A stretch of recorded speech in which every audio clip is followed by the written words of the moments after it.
സാന്ത്വനം എന്ന സീരിയലിലൂടെ മലയാളികൾക്ക് സുപരിചിതയായ വ്യക്തിയാണ് സായി ലക്ഷ്മി. എന്നാൽ കുറച്ചു നാളുകൾക്ക് ശേഷം സായി ലക്ഷ്മിയെ സീരിയലിൽ നിന്ന് പറഞ്ഞുവിട്ടു. സീരിയലിലെ ക്യാമറമാനായിട്ടുള്ള അരുണുമായുള്ള പ്രണയമാണ് ഇതിനെല്ലാം കാരണമെന്ന് പറയുന്നു. സായി ലക്ഷ്മിയുടെ കാമുകൻ എന്ന് പറയുന്ന അരുൺ മൃദുല വിജയുടെ അനിയത്തി പാർവതിയുമായി ഒളിച്ചോടിപ്പോയി വിവാഹം ചെയ്യുകയും ഒരു കുഞ്ഞായതിനു ശേഷം ഇരുവരും ഡിവോഴ്സ് ആവുകയും ചെയ്തു. ഇരുവരുടെയും ഡിവോഴ്സിന് കാരണം സായി ലക്ഷ്മിയാണെന്ന് പറഞ്ഞെങ്കിലും എന്നാൽ സായി ലക്ഷ്മി അല്ല ഇതിന് കാരണമെന്ന് സായി ലക്ഷ്മി തന്നെ സോഷ്യൽ മീഡിയയിൽ വന്ന് പറഞ്ഞിരുന്നു.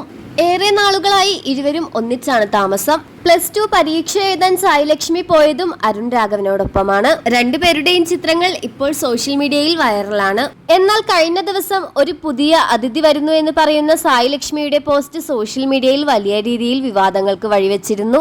വെറും 19-ാം വയസ്സിലായിരുന്നു പാർവതി വിജയ് ഒളിച്ചോടിയതും ഒരു കുഞ്ഞായതും. അതേ തെറ്റ് തന്നെയാണ് സായി ലക്ഷ്മിയും പിന്നെയും ആവർത്തിക്കുന്നത് എന്നാണ് എല്ലാവർക്കും അറിയേണ്ടത്. പുതിയൊരു അതിഥി വരുന്നു എന്ന് സായി ലക്ഷ്മി പറഞ്ഞതോടുകൂടി സായി ലക്ഷ്മി പ്രഗ്നന്റ് ആണെന്ന് നിശ്ചയിച്ചിരിക്കുകയാണ് ആരാധകരും. എന്നാൽ ഇതിനുശേഷം പാർവതിക്ക് കുറെ സപ്പോർട്ടുമായി നിരവധി ആളുകൾ എത്തിയിരുന്നു. വിവാഹമോചനം ഒരു തെറ്റല്ലെന്നും പാർവതി എടുത്ത തീരുമാനം ശരിയാണെന്നും നിരവധി ആരാധകർ പറയുന്നു.